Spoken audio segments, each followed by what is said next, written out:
Safeguarding dignity in work, social protection, human capital development, and inclusive sustainable job creation were key activities of the Ministry of Labour and Social Security in 2019.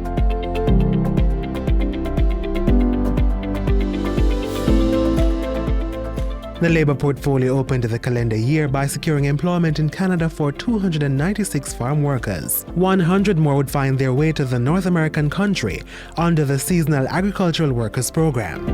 The Ministry's Hanover Parish office was relocated to an upgraded facility at Bustamante Square in Lucy in February to increase access and service delivery. In 2019, efforts to modernize Jamaica's work permit framework continued. This program aims to roll out a new client-focused, web-based work permit system that will be linked to the LMIS.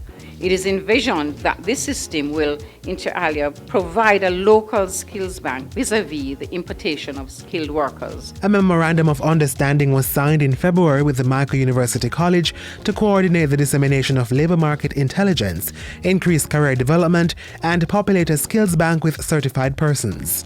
A MOU was also signed with the Montego Bay Community College aimed at bridging the skills gap between job seekers and employers. A new website and a mobile app were launched in April for the Labour Market Information System LMIS. On June 17, an enhanced website and mobile app were launched, enabling users more effective navigation of the website and ease of access to the services of the Labour Market Information System LMIS. These initiatives seek to ensure that job seekers and employers will have the services of the Ministry at their fingertips. Still in June, the Child Labour Unit within the Ministry launched a book on the Youth Decent Work Deficit. On September 12, the Minimum Wage Advisory Commission held the first of its consultations on the national minimum wage. In keeping with the Ministry's mandate, a mega conference-like community engagement activity started a series of roadshows where 1,200 persons from the Western region benefited, and more than 30 employers conducted interviews with job applicants who registered through the Labour Market Information Systems portal.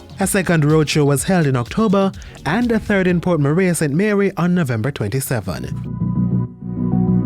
On the social protection side, the Program of Advancement through Health and Education PATH got an improved budget in 2019. The ministry also provided $569 million in back-to-school grants for children registered on PATH. We understand that if we want a better Jamaica, a better future for Jamaica, we must invest in our children.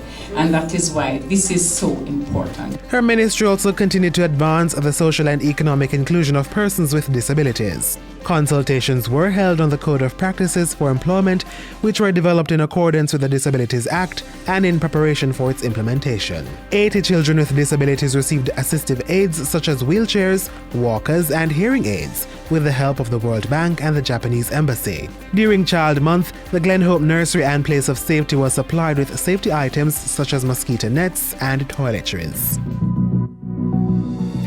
At the other end of the age spectrum, the ministry invited comments on the Green Paper for a new national policy for senior citizens. And the National Council for Senior Citizens partnered with the Ministry of Health and Wellness to launch a physical activity booklet for seniors. The Ministry of Labour and Social Security in 2019 safeguarded dignity in work, social protection, human capital development, and inclusive, sustainable job creation.